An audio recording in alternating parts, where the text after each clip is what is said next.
Boa tarde a todos. Vamos dar início ao terceiro dia do nosso workshop do PRH 44.1 e teremos a palestra da doutora Fernanda, né, que mais uma vez que vai estar colaborando conosco, né, abrilhantando esse nosso workshop com a palestra.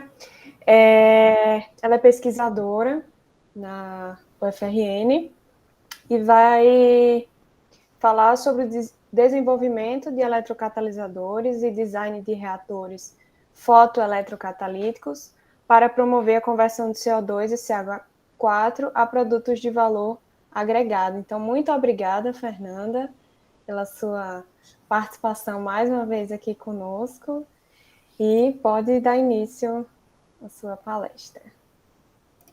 Obrigada, professora Catarine. Obrigada, professor Osvaldo, a comissão do workshop, por mais esse convite. É sempre um prazer estar aqui com vocês, poder conversar, discutir e aprender com vocês também. E, como a professora Catarine falou, eu vou estar apresentando, né, para vocês um pouco do que a gente vem desenvolvendo em parceria, né, com a UFRN e a Embrapa Instrumentação de São Carlos. Na última palestra, eu falei um pouco, né, sobre a teoria e da conversão de energia, né, desses produtos em produtos de valor agregado, de CO2 e de metano. E dessa vez eu vou apresentar um pouco mais o que a gente tem desenvolvido, né, como que está o desenvolvimento desses projetos, né, dessas parcerias. E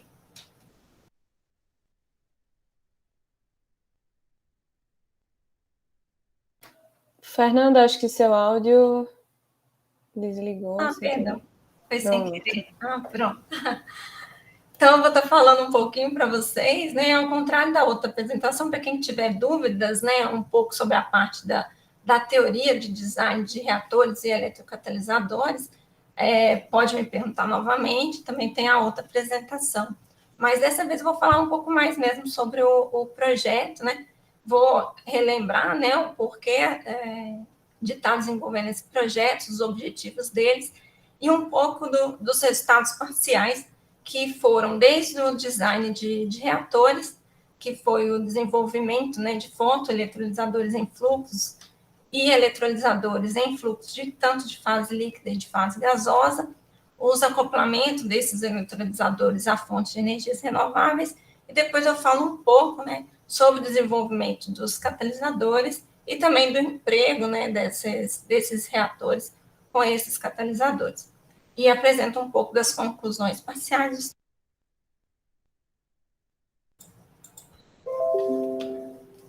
Bem, a grande problemática atual, como todo mundo sabe, é o grande aumento nos níveis de emissões desses gases, né, de efeito estufa. E os dois principais responsáveis por aquecimento global é o CO2 e o metano. Como vocês veem no gráfico, né, a emissão data desde 1750, e a gente vai vendo um aumento contínuo e bastante brusco, principalmente nos últimos 50 anos. E a gente percebe que esse aumento foi considerável, né, mais da metade da emissão foi principalmente nos últimos 30 anos para a emissão de CO2. E no caso do metano, né, os dados foram, nós temos dados recordados aí desde 1985, e vocês percebem também que há um aumento considerável, principalmente nos últimos aí, 20 anos, né? Houve um aumento acima de 10% nas últimas 2 décadas, né?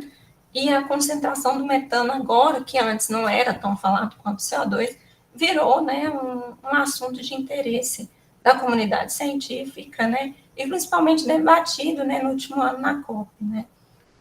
As principais fontes desses dois gases, como todo mundo sabe, é principalmente a queima de combustíveis fósseis, mas no caso do metano também tem as 5 principais fontes, né, além das fontes naturais, que são aí, né, os sistemas de petróleo e gás natural, também as minas de carvão, a agricultura e os resíduos, tanto sólidos quanto de águas residuais, né, sendo esses responsáveis aí, pelo menos, pelo 54% das emissões de metano.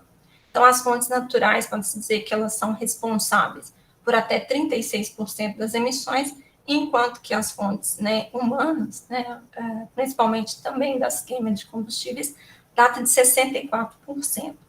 Então, de extrema necessidade, né, que a comunidade científica busque formas, né, e maneiras de se tratar esses gases ou de convertê-los, né, em produtos de valor agregado. E uma das tecnologias que a gente vem trabalhando é a tecnologia eletroquímica de reações de redução, justamente por já terem demonstrado ser eficientes, né, na remoção desses compostos, nas suas conversões para produtos químicos de alto valor agregado. Além disso, né, ela permite o acoplamento a fontes de energias renováveis, gerando aí um ciclo, né, de neutro de carbono. Mas, como toda tecnologia, ela ainda precisa ser melhorada, principalmente para superar algumas limitações para aplicações industriais, que, como eu discuti bastante na última palestra, que vai desde a otimização dos eletrodos, né, a parâmetros operacionais, desde eletrólitos, membranas, pressão, temperatura, e também o design de reatores. Eu foco aqui no design de reatores porque o nosso grupo vem desenvolvendo há um certo tempo catalisadores para a fotocatálise, né, tanto de CO2 e de metano, e agora o nosso foco vem sendo o desenvolvimento, né, de reatores em fluxo, justamente para trabalhar a níveis um pouco mais industriais, né, de operação e parcerias com empresas, mas sem deixar, né, de trabalhar com a otimização de eletrodos e os outros parâmetros também. Bem, então, o nosso objetivo vai desde o design, a construção e a otimização desses reatores, tanto eletro quanto fotoeletrocatalítico, para a conversão de CO2 em metano, ou CO2 ou só metano, ou ambos, tá? A gente também tem o desejo de trabalhar com sistemas híbridos de conversão desses produtos a valor agregado, desses gases a produtos de valor agregado, e sem deixar de trabalhar, né, com a síntese e caracterizações de catalisadores, tanto para o sistema elétrico quanto fotocatalítico. Aqui eu vou apresentar um pouco, né, dos resultados parciais da síntese de filmes finos de óxido de cobre topados com estanho, assim como materiais eletrocatalíticos em substrato de estanho, né, em óxido de estanho e substrato de titânio, com diferentes dopantes, e as caracterizações. E a fase 3, né, do objetivo desse trabalho são realmente a aplicação desses eletrocatalisadores tanto para redução de CO2 ou fotoeletroredução de CO2 e a fotooxidação ou eletrooxidação de metano e avaliação de alguns parâmetros. Os primeiros resultados que a gente teve foi realmente, então, desenvolver no grupo o design de reatores. Como eu falei para vocês, o grupo trabalhava muito com a parte de catalisadores e fotocatálise apenas. Então, o objetivo do meu trabalho foi chegar com a parte eletroquímica e o desenvolvimento de reatores em fluxo. Então, baseado na literatura, né, a gente fez esse design com que a gente conseguia operar, né, e fazer, obviamente, esses eletrodos. Então, a gente trabalhou primeiramente com um fotoeletrolisador em fluxo, ou seja, um eletrolisador que também possa ser operado, né, com a aplicação de luz solar ou, né, em radiação. Então, como vocês podem ver aqui, é um reator do tipo, bom, alguns chamam de tipo PEN, nesse caso aqui vão ser os dois, tá? Depois eu explico melhor cada um deles. Então, ele foi desenhado para operar com um eletrodo de 5 centímetros quadrados, e aqui no desenho vocês podem ver a parte, né, no meio aqui que permite a passagem de luz. Então, são eletrodos nesse corte transversal da figura, vocês podem ver que são duas câmeras, né, a câmara anódica e a câmara catódica separado por uma membrana, né? Nesse caso pode ser membrana catiônica ou aniônica. Então, partindo desse desenho, a gente utilizou materiais de teflon ou acrílico, tá? E separadores de Viton, de modo a permitir aí a separação, né, das câmaras, anódica e catódica, e o contrato elétrico foi feito com materiais de cobre. Tá? A gente também utilizou eletrodos de referência para melhor estudo da superfície do catalisador, né, dos filmes, e utilizou um eletrodo de referência de prata cloreto de prata. Tá? Então, aqui foi o desenho só do reator, né, mas todo o design, vocês podem ver nesse esquema aqui. Então, você tem, né, a parte das duas câmeras, né, em fluxo, você tem a parte onde a luz vai ser irradiada, e são dois reservatórios que permitem, né, que a bomba faça o fluxo, né, da solução eletrolítica do anolito e do catolito para as duas câmeras, tá? Para isso, tanto o CO2 quanto o metano vão ser saturados na solução eletrocatalítica e a gente vai trabalhar com um sistema em fluxo conectado a um potenciostato ou um eletrômetro. Então, essa é a foto do esquema, e aqui na figura 3 vocês podem ver a figura que a gente está operando hoje no laboratório, né?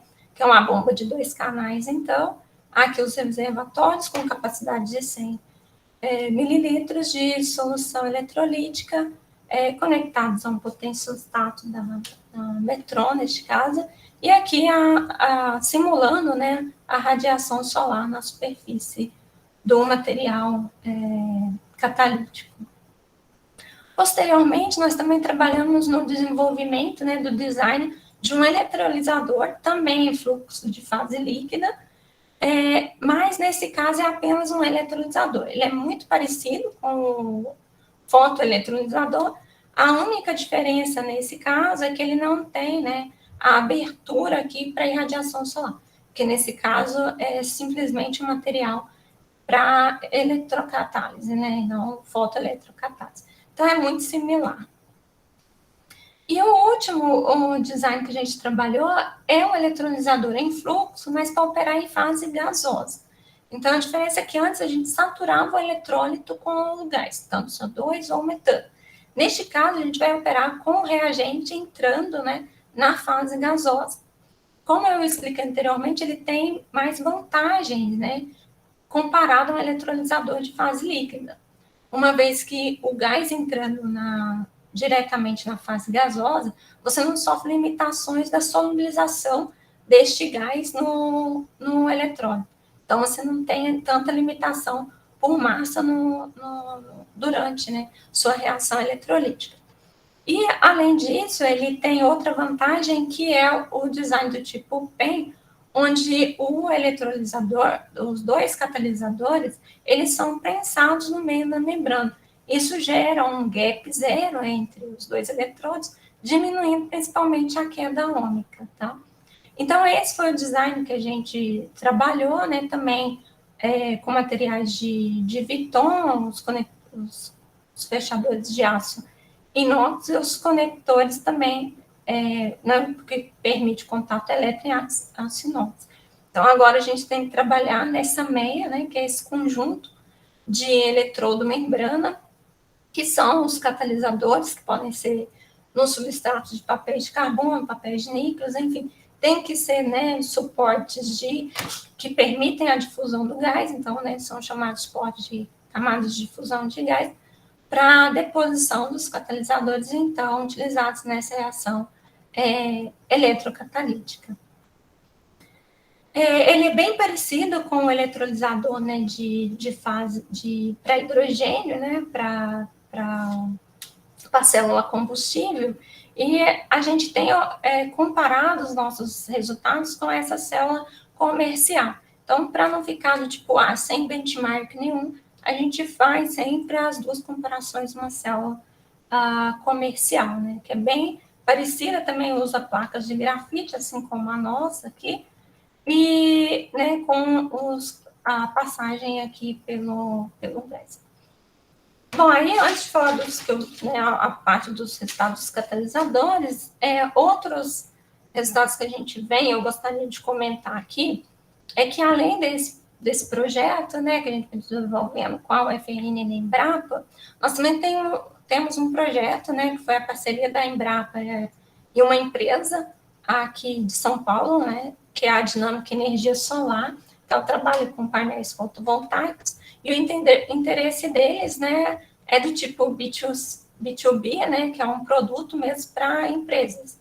Então, o que a gente vem trabalhando nesse projeto tipo 3 é no desenvolvimento, né, do design de um catalisador para conversão de CO2 a produtos, mas totalmente conectado a plantas, né, a sistemas fotovoltaicos. A duração desse projeto é de 50 anos, o investimento inicial foi de 400 mil. Essa é a planta, né? Ou seja, tudo o que eu já mostrei aqui para vocês, a única diferença é que ele vai operar tanto off-grid, tanto on-grid, mas para esse propósito, né? Não tanto dinâmico, assim, de cientista, igual a gente fala, né, na academia, mas com um propósito mais comercial. Então, os dois projetos estão conectados, então, tudo que a gente fazer aqui nesse projeto da UFRN, a gente também vai estar trabalhando junto com a empresa para conectar esses resultados aos sistemas fotovoltaicos. Então, esse aqui é um cronograma do projeto, né, com as responsabilidades tanto da empresa quanto da Embrapa Instrumentação, do UFRN, e aí a gente está nessa modelagem, né, do sistema fotovoltaico, que já foi feito, discutido em reuniões com a empresa, e agora eles estão na parte de instalação, numa das unidades da Embrapa, e a gente está estudando em laboratório conjunto MEA para poder juntar, né, todo o sistema, fazer o acoplamento, e então espero, quem sabe, nas próximas apresentações, demonstrar alguns resultados já com o sistema fotovoltaico. E aí, a gente começou, então, a trabalhar, né, depois dos designs dos reatores, a gente, em conjunto, na verdade, não foi um antes, um depois, mas sempre trabalhando em conjunto, né, na fotoeletroredução de CO2 em reator de fluxo, empregando filmes finos de óxido de cobre. Então, a primeira coisa que a gente fez foi pegar o filme, porque trabalhar, né, com óxido de cobre tipo 1, porque o óxido de cobre 1 ele já é conhecido, né, por sua elevada atividade fotocatalítica.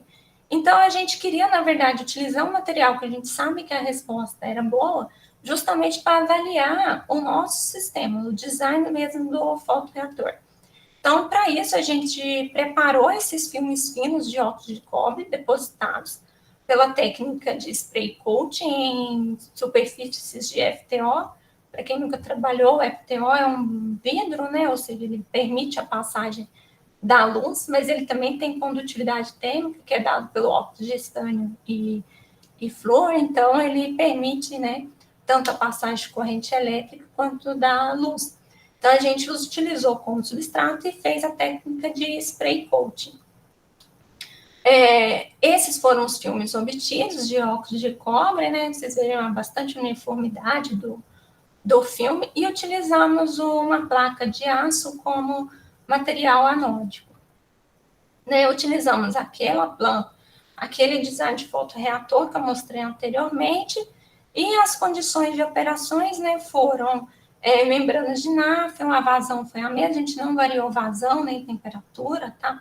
A gente fez a purga, ou seja, a saturação do meio, tanto em nitrogênio e em CO2 por 20 minutos.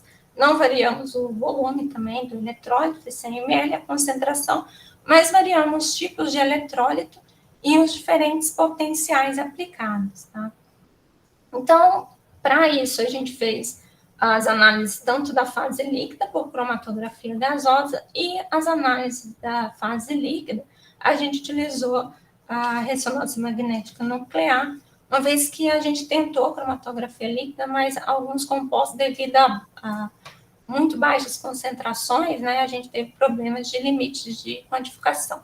Então, utilizamos aí a técnica de RMM, mas também fazemos as caracterizações físico-químicas e eletroquímicas, né, DRX, né, as principais, né, e voltometria cíclica, impedância, entre outros. Então, vou apresentar alguns resultados, tá, pessoal, parciais, para dar tempo de falar de todos os materiais. Então, vocês veem aqui que os filmes, eles foram caracterizados por DRX tanto no início quanto no final das reações. A gente viu uma boa, né, um bom padrão de fração, que seguiu o padrão, né, de acordo com o padrão para óxido de cobre tipo 1, e que após a reação também, né, não houve perda, né, do material, apenas um pico aqui a 43 graus Celsius, que foi 43 graus aqui, que é devido a uma pequena formação de cobre metálico, porque a gente está trabalhando com potenciais negativos, né, mas isso não foi um impedimento, o filme se mostrou bastante homogêneo e com robustez, né, para o tempo de operação que a gente trabalhou. Aqui a caracterização, né, uma das caracterizações eletroquímicas nesse meio de carbonato de sódio, que eu mostro para vocês tanto na presença de nitrogênio quanto na presença de CO2 e na presença e na ausência de luz. Apenas para demonstrar para vocês que o óxido de cobre é realmente bastante fotoativo, onde a gente vê, né, realmente o aumento da corrente de ativação do material na presença de luz. E também, né, houve uma diminuição na presença de CO2 devido, né, ao gás ele poder ser absorvido na superfície do material, o que também pode favorecer as reações diretas na superfície. Então, a gente empregou esse material, né, variando tanto o eletrólito, quanto o potencial. E aqui eu mostro para vocês os resultados da fase líquida, tá? Então, vocês vão ver a quantidade de produto formado em função do tempo e observem, né, que a gente teve aí uma variação, né, de grandes quantidades de produtos formados, né, que vão desde acetaldeído, formato de hidroxiacetona, ácido acético, acetato, etanol, isopropanol, metanol e etilacetato, ou seja, há uma gama, né, de produtos que podem ser formados na fase líquida, e a gente vê, né, que há um aumento ali no início, principalmente nos 5 minutos de reação, depois houve uma diminuição, e depois houve um aumento. Isso pode acontecer porque a gente não está trabalhando em regime turbulento, né? Ele é bem lento, né, o fluxo, então há um reciclo, né, desse reagente no início e no final da reação, então a gente vê ali que esse início, né, o transporte de massa ajuda ali no início da reação e depois pode haver aumento de novo. Mas, em geral, né, a gente vê uma grande formação de metanol, que é muito bom, né, devido ao grande valor agregado de metanol. E aqui em carbonato de sódio, também a gente vê uma quantidade considerável de metanol formado, principalmente a menos 1 volt. Aqui eu mostro para vocês o cálculo de eficiência Faraday calculado para metanol. Percebam que os melhores resultados foram a menos 1 volt, utilizando o carbonato de sódio como eletrônico. Então, veja que esses parâmetros operacionais podem ajudar realmente na formação do produto desejado, né? Numa seletividade para um produto desejado. Bem, posteriormente nós trabalhamos com a síntese de dióxido de estânio, dopados com diferentes tipos de materiais, né, que foi desde antimônio, cobre, ferro, lantânio, bismuto, em substrato de titânio, agora para oxidação de metano. Então, antes a gente trabalhou com a redução de CO2 e aqui a gente tem interesse em trabalhar na oxidação de metano. Para a metodologia de síntese, né, e preparo desses métodos, a gente utilizou o método de decomposição térmica dos precursores poliméricos, né, conhecido já a técnica, onde você tem a utilização de etileno glicol e ácido cítrico nas diferentes proporções, né, dos seus sais metálicos. Nesse caso, a gente trabalhou numa proporção de 6:3:1. Então, é formada resina polimérica e a gente utilizou, né, o pincelamento do substrato de titânio de 5 centímetros quadrados, né, para o nosso reator eletrocatalítico, e levamos a tratamento térmico e calcinação a 5 minutos. Então, a gente obteve eletrodos, né, como esses daqui, que é o tamanho, né, para o nosso reator eletrocatalítico. E levamos também depois para as caracterizações, como eu disse para vocês, que vão desde DRX, MEV e caracterizações eletroquímicas. Dos resultados parciais, eu posso mostrar aqui para vocês, né, que as imagens de MEV, né, com a técnica GDS, a gente pode ver que houve um recobrimento bem uniforme, né, da superfície de titânio. A gente vê uma estrutura do tipo barro rachado aqui, na superfície de TiO2 para todos os dopantes, e numa escala maior, a gente é possível ver a presença de partículas em escalas nanométricas. Posteriormente, aqui também, vocês verem que no caso das figuras de EDS, aqui você vê as diferenças de brilho, né, para cada componente, né, seja o estanho com antimônio, o estanho com cobre, e aí você vê que quanto mais essas partes mais escuras significam que houve menos dopante, né, nessas situações. Então, para todos eles, desculpa, aqui não está, não sei por que ficou a figura fora, mas para todos os dopantes, a gente vê que houve uma boa homogeneidade, né, da superfície do titânio, então foi bem recoberto, né. Nos dados semi-qualitativos, né, dos dados GDS, é possível verificar que houve aí uma boa correlação, né, entre os valores reais e nominais, tá, das soluções dos metais, tanto para a camada de óxido de estanho quanto para os dopantes. Apenas alguns desvios aqui, né, no caso para o dopante, mas realmente houve uma boa correlação. Isso mostra que a síntese, né, foi feita com sucesso. Os raios-x também mostram, né, que houve realmente, né, a incorporação de SNO2 nas partículas, na superfície de titânio, né, e uma boa correlação com os padrões para todos os dopantes, né. Também nós vimos, né, a estrutura do SNO2 na sua forma tetragonal. Aqui, obviamente, não dá para ver a quantidade de dopantes, né, devido à limitação da técnica, né, e tudo, mas a gente viu isso aqui pelo MEV. Bem, perdão, voltar uma aqui. Então, a gente utilizou esses filmes, né, na caracterização da presença de nitrogênio e de metano. As caracterizações eletroquímicas mostraram, né, que o SNO2 realmente puro, ele é um material, né, super resistível, né, com correntes muito baixas, mas na presença dos dopantes, essa corrente melhora até cerca de uma ordem de grandeza, e na presença de ferro, essa corrente pode chegar a um aumento de 5 ordens de grandeza, né? Então, olhando para as voltametrias, realmente os eletrodos dopados, principalmente bismuto, cobre e ferro, foram os melhores em termos de corrente obtida. E as espectroscopias de impedância também mostraram, né, que o SNO2 ele é muito resistível, mas os dopantes melhoram consideravelmente isso, né, mesmo na presença de metano, né, a gente percebe que ele também pode ser absorvido na superfície, então pode ocorrer oxidação direta, e que realmente o eletrodo de ferro é que obteve aí as menores resistência, ou seja, maior transporte, né, maior transferência de carga na superfície do eletrodo.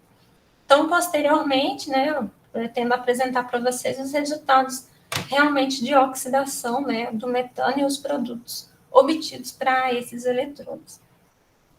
Por enquanto, o que eu vou mostrar também é uma outra síntese, é uma metodologia de síntese que a gente utilizou empregando óxido de estanho, agora dopado com óxido de cobre, né? Uma vez que a gente sabe que o óxido de cobre tem uma fotoatividade interessante, né? Ao mesmo tempo que o SNO2 dá essa propriedade eletrocatalítica importante para fotooxidação de metano. Então, a gente utilizou aí uma síntese, né, conhecida de hidrólise e condensação, onde a solução de cloreto de estanho, né, dissolvida em etanol e, posteriormente, é feito o processo de diálise até obter as partículas. Uma vez que elas precipitam, a gente leva para centrifugação e secagem. Uma vez obtido esse óxido de cobre, a gente realiza um outro tipo de síntese para dopagem com cobre, né? A gente utilizou uma síntese baseada no tratamento hidrotérmico, né? Utilizando essa célula hidrotermal, tá? De capacidade aqui de 100 ml, né? Com controle de temperatura e pressão, por 190 graus a 30 minutos. Aí a gente lava, prepara, né? Os filmes, secam e posteriormente faz as caracterizações. Como vocês podem ver, os padrões de difração, né, para as 3 diferentes proporções que a gente estudou, 75, 25, 50 e 50 e 25, 75 de estanho e cobre, mostraram uma boa correlação aqui, né, com a estrutura monoclínica do óxido de cobre, também uma estrutura tetragonal, né, do padrão de SnO2, e vocês observam que quanto maior, né, a quantidade de SnO2, é possível obter aí uma maior intensidade do pico, ou seja, uma maior incorporação, né, do SnO2 na superfície de cobre. Nas microscopias, né, vocês veem que as partículas de SnO2 apresentam essa forma quase esférica, né, com tamanho médio de 450 nanômetros, enquanto, né, as partículas de óxido de cobre, elas apresentam uma forma maior, né, aí na ordem de 2 a 15 micrômetros, né, e também é possível observar pelos EDS aqui, que uma quantidade considerável, né, de SnO2 foi incorporado, né, ou depositado na superfície dos óxidos de cobre. Então, através dessas caracterizações, a gente vê que o método de síntese, né, é totalmente funcional, rende bons filmes de caracterização, e agora a gente pretende, né, estudar esses materiais na redução, né, e fotoxidação de CO2. Deixa eu ver se eu passei algum aqui. Eu acho que eu passei, deixa eu ver. Só confirmar aqui, né? Deixa eu ver. Certo. Acho que tá certo. Ok. Conferir se eu não pulei nenhum aqui, pessoal. Então, nas conclusões parciais, né, a gente vê que o reator fotoeletroquímico ele demonstrou ser robusto, né, e com capacidade para estudos em diferentes condições de eletrólito, de membrana e temperatura, que é o que a gente pretende estar finalizando também. Os filmes de óxido de cobre 1, né, mostraram boa manegibilidade, baixa resistividade, boa corrente de operação, além de apresentarem alta eficiência na produção de metanol nas condições estudadas.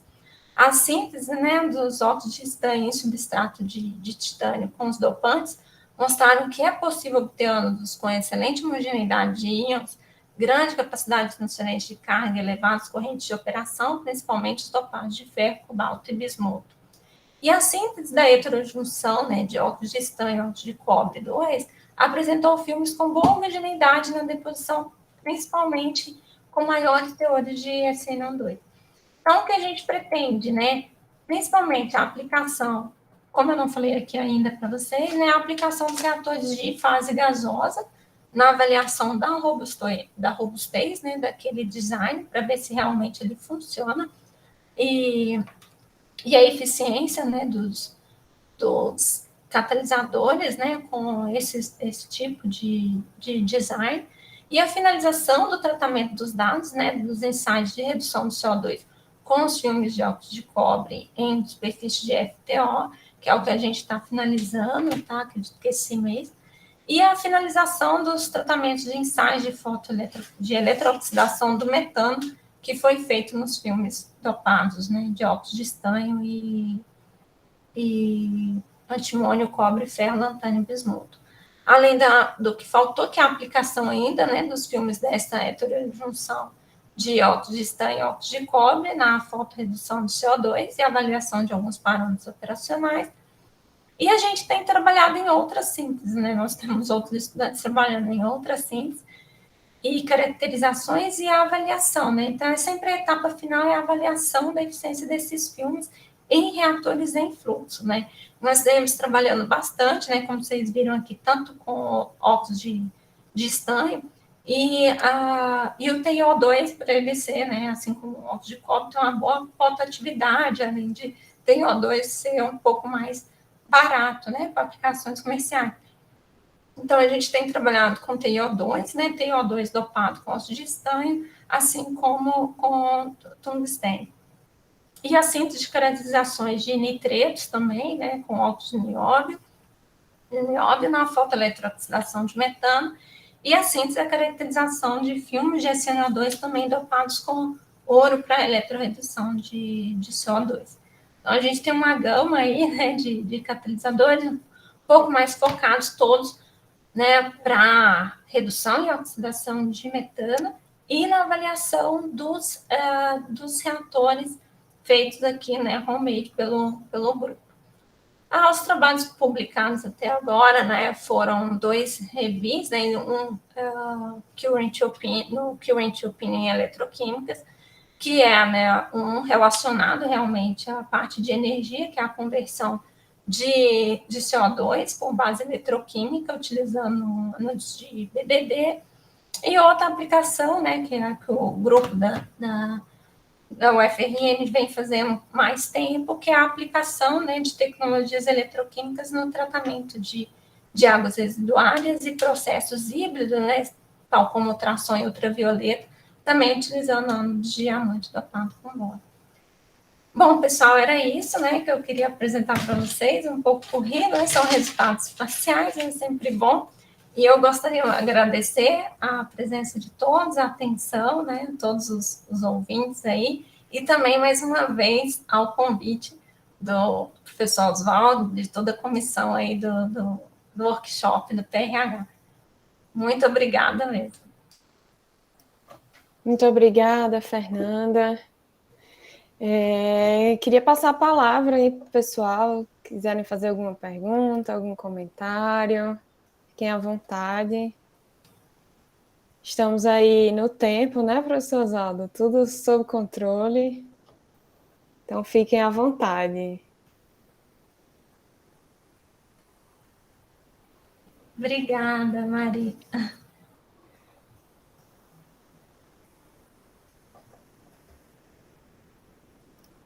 Vou parabenizar a Fernanda pela palestra. Fernanda, a área não é muito minha, não, por isso eu não posso chegar mais perto e perguntar alguma coisa pertinente como eu gostaria de fazer. Eu vou deixar isso para o perguntador oficial, que é o professor Oswaldo. O professor Oswaldo é perguntador oficial aqui do grupo. Todo grupo tem um perguntador oficial. Nosso departamento de engenharia química tinha sempre um perguntador oficial, era o professor Pangandai Vatianata, todo mundo se lembra dele. E o professor Oswaldo agora é o perguntador oficial. Pode fazer a pergunta, professor. Mesmo não sendo da área, deu para ver, ter a visão geral da pesquisa, como ela é importante. Parabéns. Muito obrigada, professor Afonso. Mas é verdade, assim, a gente fica muito confortável em ver o nível da tua pesquisa, viu, Fernanda? Parabéns. Esse desenvolvimento de catalisadores de uma forma científica, de uma forma sistemática, de uma forma bastante atualizada, né? Então, já deu para ver os 2 artigos que saíram também, parabéns, não é? Também gostei muito daquela fotografia que você mandou no começo, das emissões de metano, né? Que existem emissões de metano de unidades de produção de gás natural, e também, como nós temos no workshop passado, na agricultura também é gerado metano, tá certo? E esse metano, ele é produzido também como gás natural, em alguns momentos ele vai para o flare, lá nas unidades, né, de processamento de gás, porque não tem, eles às vezes não tem, vamos dizer, destino, né? Então, é muito interessante prever a conversão desse metano. E o metano também é um gás de efeito estufa, né? Então, ele entra também junto Então, aí em São Paulo, né, o pessoal lá da Shell fez um grande projeto, acho que cobriu o Rio de Janeiro também, da conversão do CO2, né? Então, o metano também não deixa de ser um ator muito importante, né? É muito legal isso. Sim, exatamente. Muito Eu acho que bacana. até os últimos anos se falou muito de CO2, CO2, CO2, né? E foi muito bom, obviamente, a gente tem que diminuir essas quantidades, porque é o principal. Mas ficou esquecido realmente o metano, né? Então, nesse projeto aqui do PRH, eu fiz o projeto voltado para metano, sem esquecer do CO2, né? Como eu disse, o sonho é realmente desenvolver. Inclusive, a gente teve reuniões também com a Carolina, né, que é uma das chefes técnicas da Shell, né, vai ter um outro projeto que vai começar em julho do ano que vem, então estão montando equipes, né, no Brasil inteiro para estar desenvolvendo esses projetos, e lógico que a gente quer estar junto, né, justamente para isso. E a nossa visão é realmente trabalhar com sistemas híbridos, né, não só para CO2, mas para metano também. Como você disse, o Brasil sempre vai ter muito metano, né? Tanto pelos sistemas de petróleo e gás, que tem uma quantidade de vazamento muito grande, né, para a atmosfera, mas também é um país agropecuário, né, que infelizmente foi alvo aí da COP21, né? Não só Estados Unidos, China, Índia, né, os países, né, mais desenvolvidos ou em crescimento, né, responsáveis, mas o Brasil também. Então, nós temos, né, esse dever de nos preocupar aí com as emissões da nossa indústria agro também, né? Então, a Embrapa tem se preocupado bastante com isso e feito parcerias aí para estar trabalhando nesses desenvolvimentos. Você sabe que eu trabalhei na USP, né? E o pessoal também tem reatores para tratar emissões de gases fotoquímicos, tá? E aí esse projeto, eu lembro, na época, já passou já também, era em conjunto com a CETESB. Aí eu queria saber, a nível nacional, talvez particularmente em São Paulo, se tem as emissões, porque de CO2 eu sei que tem da CETESB, né? Eu não sei se tem as emissões também dos metanos, e se você olhou isso a nível, vamos dizer, mais regional, né? Que você mostrou a nível mundial, né? Mundial, né? Eu digo a nível regional, vamos dizer, em São Paulo. Existem essas informações na CETESB? Existem de gás, do ar, né? Eu não sei te falar se esse monitoramento está acontecendo, né, anualmente, como é que tá. Eu sei que tem grupos na USP que já vem fazendo isso, tá? Não, isso eu sei te dizer. Então, se você puder, eu posso até te passar um contato lá de São Paulo, a Marilda, né? Aqui tem pesquisadores que trabalham com isso, e você vai ter acesso. Eu acho que a CETESB tem um professor, chama-se professor Guardani, que é da Engenharia Química da USP, e a esposa dele, em particular, a esposa dele é funcionária da CETESB, engenheira química, com doutorado e tudo. Eles fazem pesquisa na área, então ela dava acesso, a gente tinha acesso aos dados da CETESB, e existem dados, sim. Eu estava te consultando para saber se tinha dados de metano, mas eu acredito que tenham, sim, tá? Você vai ver num trabalho mais adiante da Vitória, né, nós vamos ter na segunda sessão, nós estamos estudando a dissolução do CO2 em água, tá certo? A baixas pressões, que eu acredito que o sistema que você está trabalhando é a baixas pressões, mas as quantidades são significativas. Mas eu acredito, como você mesmo menciona, que o metano não vai ter a mesma dissolução, a mesma solubilidade na água, né? Então, isso pode ser um problema secundário de escala. Quando você trabalha com reator em escala gasosa, você também tem um problema de escala, porque o sistema gasoso ele é menos denso, então tem menos escala também. Então, essa é uma preocupação de engenharia, tá? Do design de reatores, que tem que estar sendo considerada, né? Então, assim, é uma coisa de projeto. Pois é, não nos vão faltar engenheiros, né? Eu espero contar com todos aqui para a discussão desses dados de mas a chave do negócio é o que vocês estão desenvolvendo, que são os fotocatalisadores, tá certo? Os catalisadores. Isso é muito importante, né? Eu tenho um exemplo que eu e o professor Humberto, que é o chefe de departamento, nós recebemos uma demanda, o professor Afonso também sabe disso, devido ao crescimento populacional, os cemitérios estão sendo verticais agora.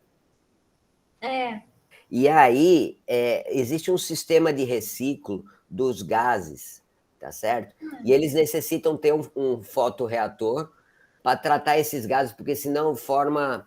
esqueci agora, o defunto tem um nome do gás que sai, eu esqueci o nome agora, que é um composto de enxofre, tá?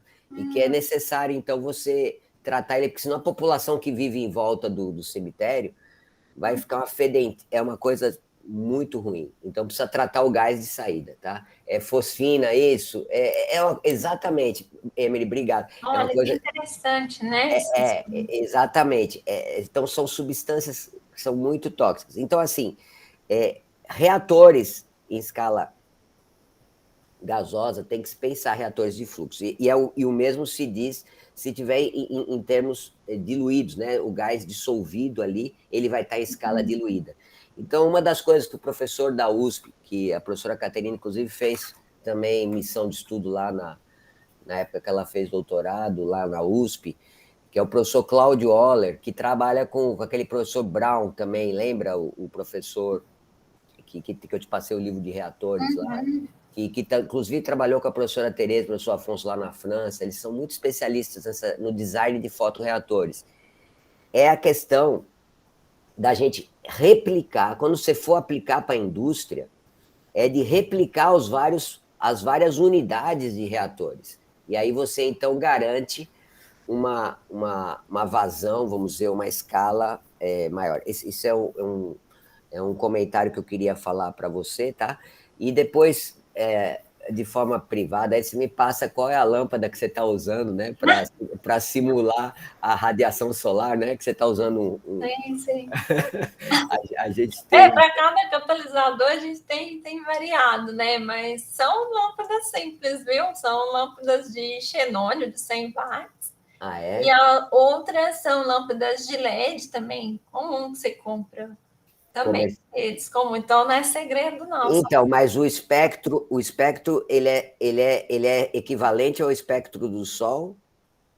Ele pega grande parte, né?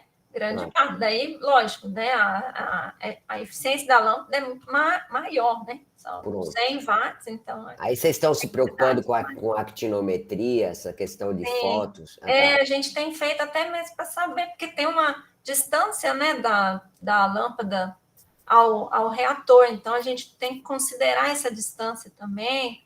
A gente tem feito... Aí lembra da gente, quando for fazer experimento no Sol, que a gente tem um NUPEG aqui, que a gente já tem experiência. E aí a gente pode fazer, não somente com a luz solar, que é o real, né? E também numa escala piloto, vamos dizer, uma escala superior, né? A de bancada, né? Mas deu para observar, viu, a bancada que você apresentou, muito, muito legal.